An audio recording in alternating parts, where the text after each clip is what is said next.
Hi everybody, and welcome to the Westerly Club and the self-care sessions. We're just doing a pre-recorded conversation today for the benefit of everybody really, and I'm so pleased and excited to be joined by Syreeta and Rob. Thank you for coming along and joining me today and coming to talk to me. It feels strange to be doing these conversations in the morning because usually it's a Thursday night, so we've got a bit of daylight, which is nice.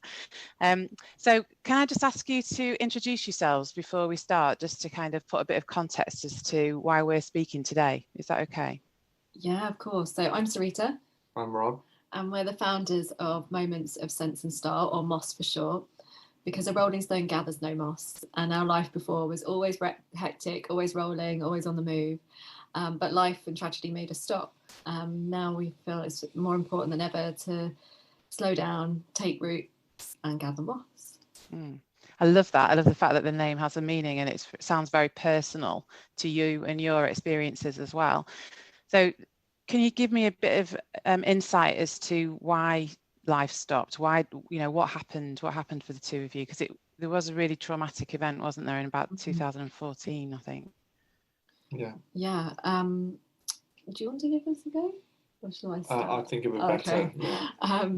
So in September 2014, we went on holiday to Sydney, and we were living and working in Hong Kong, and so life was pretty exciting. But then sadly on the second day of the holiday, Rob had a catastrophic brain haemorrhage and stroke. It couldn't have got more complicated. But fortunately, we were 7 minutes away from a university hospital, and I had some good first aid and managed to keep him going until we got to that point. It's been life-shattering. I mean, every single slate was wiped clean. So overnight, we lost our identities. We lost our homes, because from that point we never really went back to Hong Kong together again. We never went back home to live, and obviously Rob lost his health. He was in a coma for 3 weeks after 12 hours of surgery, and they told me that he wouldn't make it. Wow. So every minute was a bonus, every hour, and it was down to that level of waiting, and that was the only way that we could get through, literally breaking down the day into chunks. So yeah, but miraculously survived the operation, survived the critical 72 hours, and then came round 3 weeks later. But sadly had complete right side paralysis and lost all power of speech and communication, and was unable to walk, talk. It's like having a 6-foot baby. So it was quite the event. Yeah, absolutely. I mean, it's like being in a surreal, separate universe, I guess, isn't it? Because from where you were and how you were living and what you were doing, and then suddenly being in this completely different position and situation. And as you say, almost ticking past minutes, just to kind of, I guess every minute made such a massive difference as to the outcome of your operation, Rob, and your recovery as well. Yeah. Yeah, definitely. There's so many positives, because actually because we lived in Hong Kong and it was so intense, we were really looking for somewhere to switch off. So we were going to catch up with friends in Sydney, and then on the Sunday, so the next day, we were going to be going to the Blue Mountains in the middle of nowhere with no phone, no reception, 2 hours from any civilization, let alone a decent hospital. So those positives kept me going. The fact that we were down the road from the university hospital. It was a Saturday morning, and the top surgeon in Australasia happened to be in the building collecting paperwork before he went on holiday. So when his team paged him at home, he was like, "Oh, actually, I'm in the building," and they went straight into theatre, and they said it was a bleed as big as my hand. It was insane, and they said, "We've never seen anyone survive anything like this, but he's too young, let's give it a go." So, and that's because of the experience that he had, and he was just willing to try because of that. Just, there's lots of positives in there. Yeah, so there was actually certain things that aligned that really kind of made such a huge difference to the outcome as well then, isn't there? I mean, I can't even imagine what would have happened the next day if you'd been in the mountains, and that would have been a totally different outcome. When we were on the plane, you know, like there's just, feels like the universe was aligning and supporting us regardless of how traumatic it was. It felt like it was trying to guide us to the best way it could through it. Do you feel that because of almost the way that you've looked at that, you know, you can, obviously it's been life-changing, as you said, life-shattering, but you're also looking at what could have happened had the circumstances been 24 hours before or 24 hours after. Do you feel that that's kind of changed your way of viewing things sometimes, that as a result of that event, that you kind of look at things in a different way around the positive stuff as well that kind of happened around, obviously around that incident, but subsequently? I would say so. I think both of us were, those kind of people in there, like that like-minded before. We're both quite optimistic and driven, determined people. And this has just shaped us beyond measure, really, and I guess highlighted and intensified those outlooks for sure.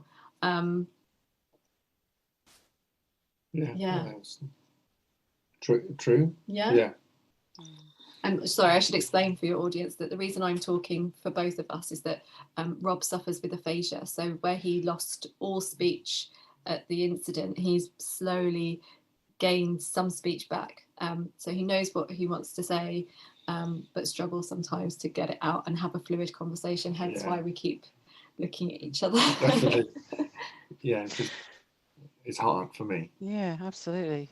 And it's, I mean, you've just made incredible progress, Rob, as well. I think just watching the two of you can see that communication's there between you, like, you know, telepathically, you kind of know what you're trying to, you know, Syreeta is able to help you with that, which I guess makes such a difference to you as well in terms of your communication. Oh yeah, definitely. It's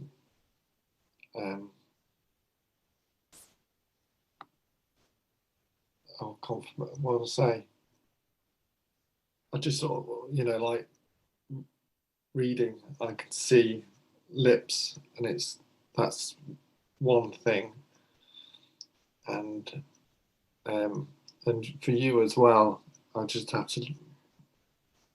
So Rob looks at the body language, looks at the person, looks at their lips, looks at everything, and takes like an overall picture of a conversation rather than just based on the words. Yeah. But I think that stems from your training and your background. Rob was a designer before, and I think going back, this is to your question about our outlook. We were designers, are creative problem solvers. So you're provided with a challenge and then you have to find a solution. And I think that's what I mean by our outlook before was very much like that already. And I think my coping mechanism was like, right, so how do we problem solve our way out of this one? And I just applied that kind of mentality to supporting Rob, because I thought if he can't talk, then perhaps he could draw, because obviously with his work in 3D design beforehand, it was very much a skill that he was always sketching and doodling on Post-it notes, like they were just everywhere, falling out of his back pocket. We'd at a bar on a Friday night, we would be sat there just like brainstorming ideas. We're just a pair of geeks, really. Yeah. But I just thought that would help him, and it took it was so raw. I had to even explain to him what a pen was. He didn't have that understanding of what a pen was, so I had to teach him, this is a pen, this is how you hold it, makes marks. And then once he grasped that, it was like, right, okay, this is a triangle and this is a circle. You actually remember that, don't you? Slowly. Yeah.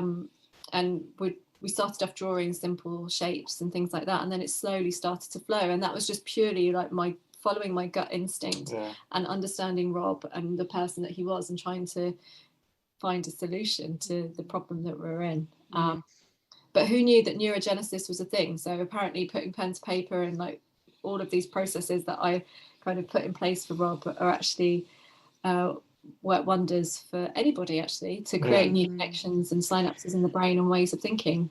Well, I was watching your TED Talk, which I would really recommend that anybody watching this goes and has a look for, because I loved the fact that whilst you were speaking, Syreeta, about your history and your story, that you were drawing Rob, and the process that you were going through creatively in illustrating your story.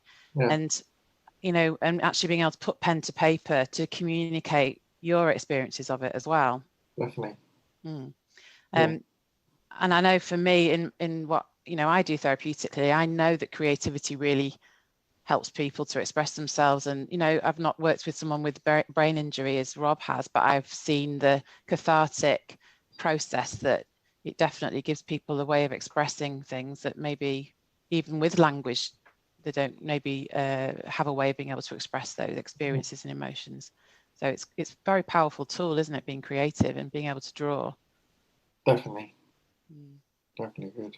Yeah, it's been incredibly healing, and I think coupled with just unconditional love as well has just created an incredible space for you to heal, because none of this was given. They said that Rob would probably not make much more of a recovery, let alone where we are now, because it's been 6 years, and Rob's gone from needing 24/7 care to us now living independently and having a family. So it's been quite a rapid, in the grand scheme of things, even though 6 years feels like a long time, actually in brain injury terms that's not long at all. No, not at all.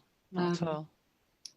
But yeah, creativity I think is important regardless of what, like everyone can draw, but if drawing's not your thing, then there's like writing, poetry, words, or singing, or even cooking's creative. Like I haven't really been able, what's really interesting is I haven't been able to draw yet, and I think I've probably got my own healing journey to still go on, but I love cooking.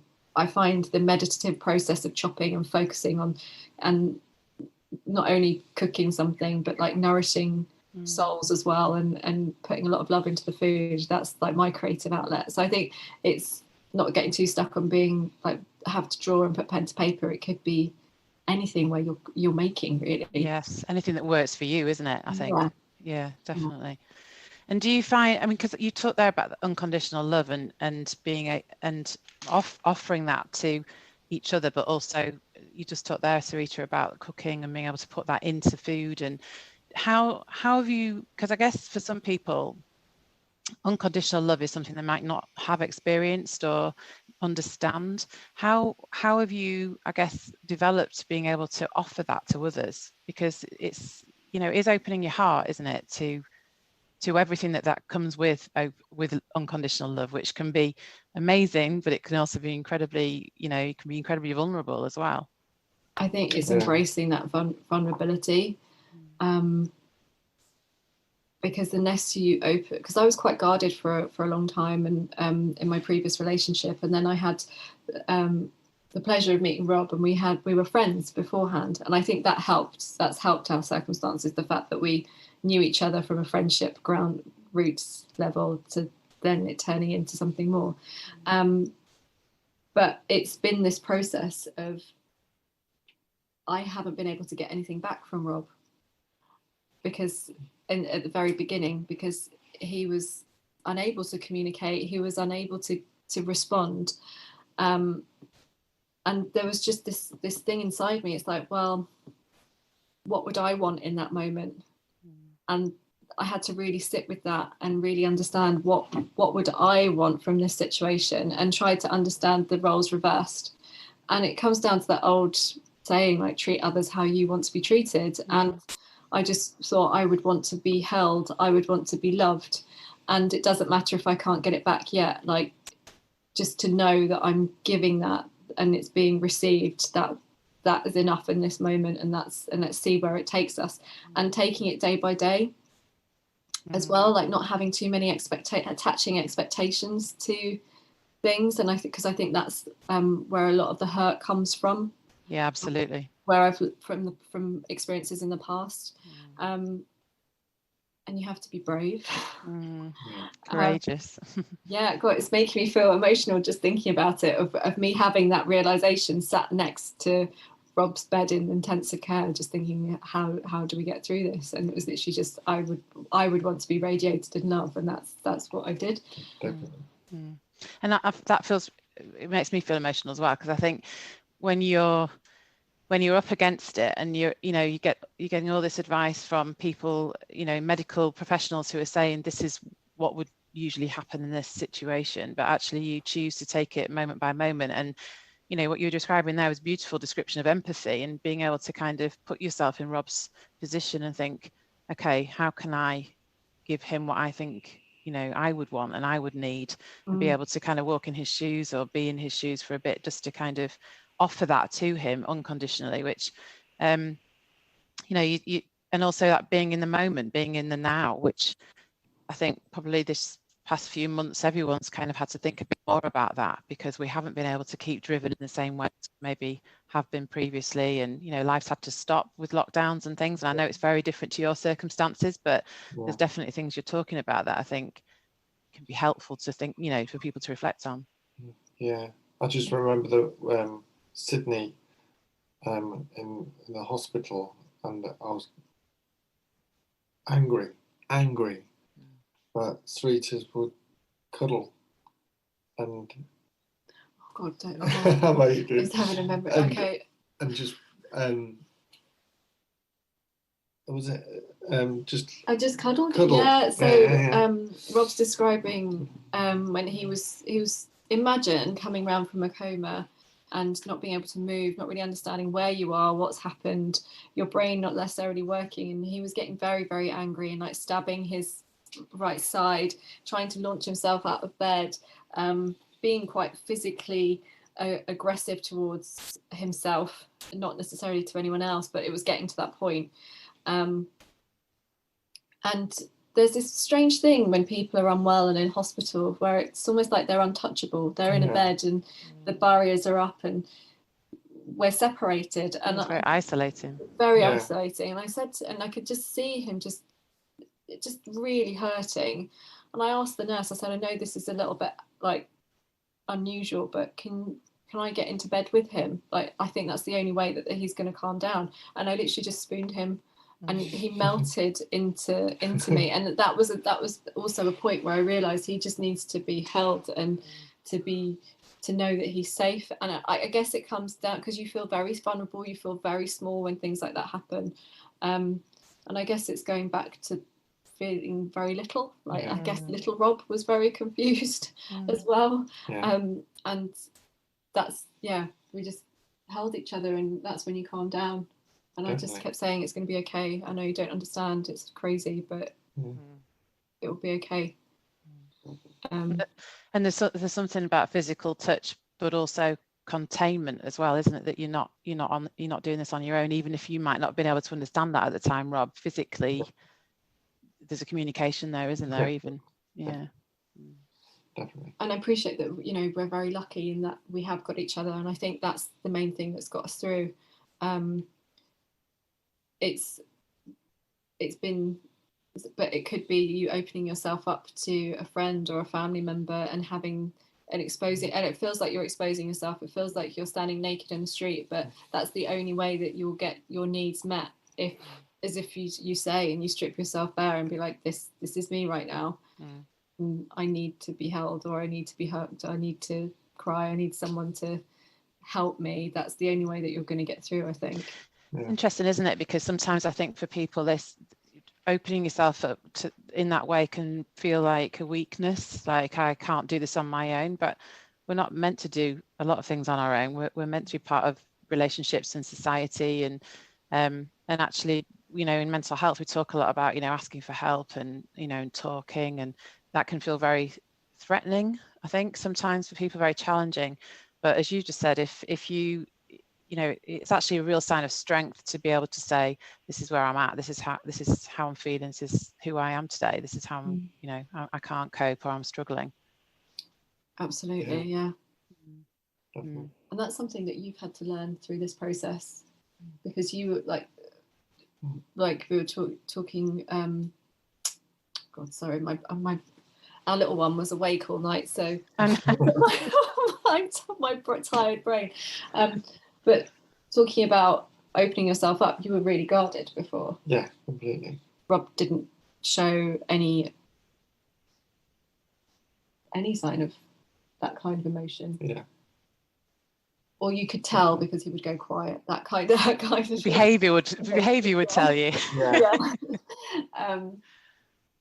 But now, what are you like now?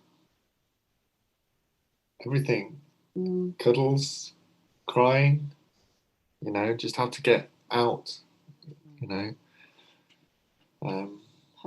started poetry. Poetry. Oh, yeah. wow. And that's just a new thing where I've never done that. So poetry, art, and what else? Try and dance it out, shake it out, whatever comes dancing in that moment. It's really good. When I get shower, singing.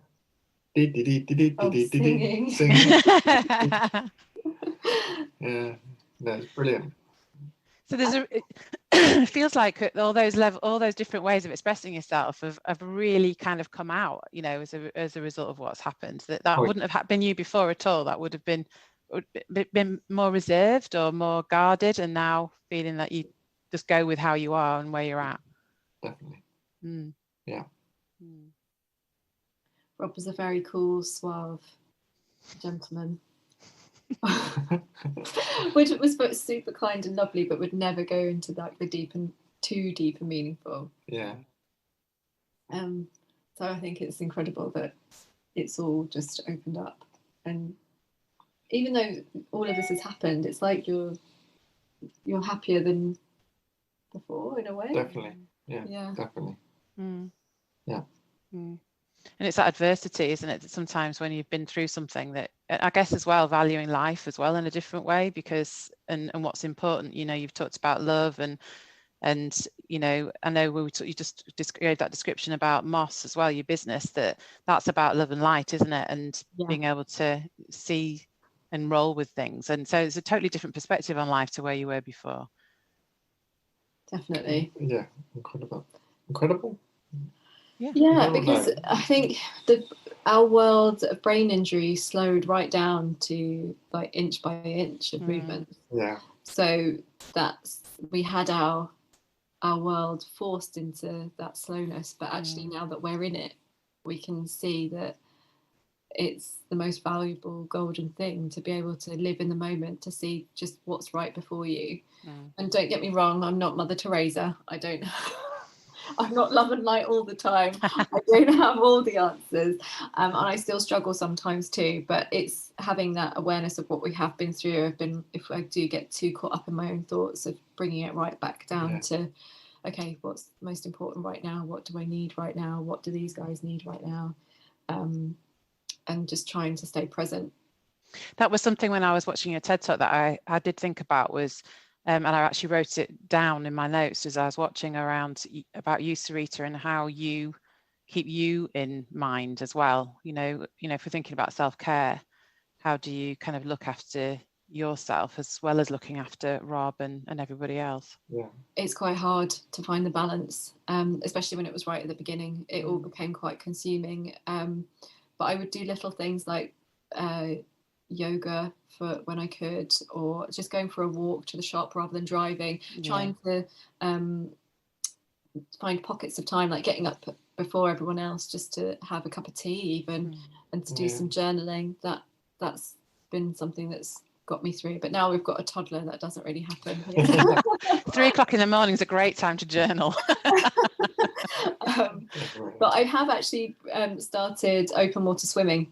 Okay. Because swimming, it's freezing. It's not swimming, it's swimming, but open water. Yes, that's it. Just finding something that is for me and that I can completely put my attention to, even if it's just for half an hour. But that takes effort. That's hard work.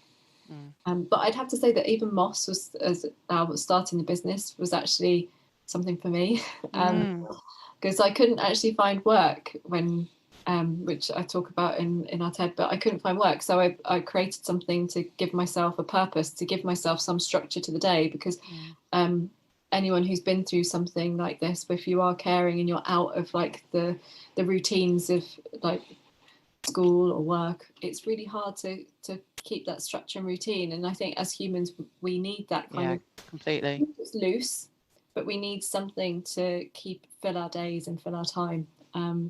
So I recognised that after getting to a really dark place, I recognised that I needed something for myself, and that was how it all evolved, really. And have you enjoyed running the business alongside? You know, is that giving you, because I guess because running a business in itself it's not an easy thing to take on. No. If I'd known then what I know now, then probably would have been the best thing to do. But in hindsight's a wonderful thing, isn't it? But it is quite consuming, because I work when Rob and Gray are in bed, and I have to work around their needs it can be quite challenging. However, I can do that. If I was in a paid role and working for somebody else, then it would be even more challenging. So at least I've got that flexibility, and I'm able to provide also a space for Rob to feel part of something, to have a sense of purpose, to feel like you have a sense of worth as well. I think that's what's really important in the mental health journey, is to feel like you have a reason and that you're worthy. Purpose is a huge part of what we need, isn't it, to be able to feel that we've got purpose, but we've also got direction as well. I think, you know, like you've talked about breaking things down literally into small steps, and I think that's a really good kind of description for life as well, whatever you're doing, and trying to not think too far ahead about what could happen and what the what ifs might be, but to actually deal with what is now, and whatever that is, whether it's building your business or looking after each other, or, you know, just taking everything a step at a time. And I think I used to do I used to hike a lot, especially living in Hong Kong, having all those trails on our doorstep, and that's the way I would think to get up, because if you try and think about, oh my goodness, I've got this huge peak to get up, you mentally can't do it. You get into a bad place, and you literally have to think about putting one foot in front of the other, especially if you're doing like a night trail or something. My imagination goes all over the place, and then you kind of get stuck.